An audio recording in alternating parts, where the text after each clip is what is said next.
بسم الله الرحمن الرحيم لم يكن الذين كفروا من أهل الكتاب والمشركين منفكين حتى تأتيهم البينة رسول من الله يتلو صحفا مطهرة فيها كتب قيمة وما تفرق الذين أوتوا الكتاب إلا من بعد ما جاءتهم البينة وما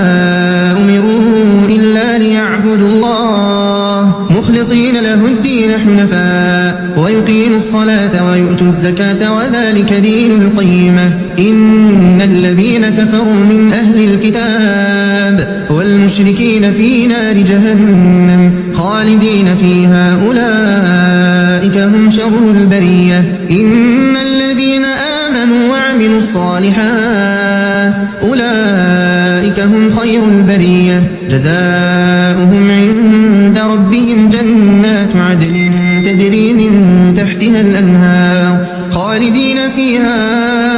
أبدا رضي الله عنهم ورضوا عنه ذلك لمن خشي ربه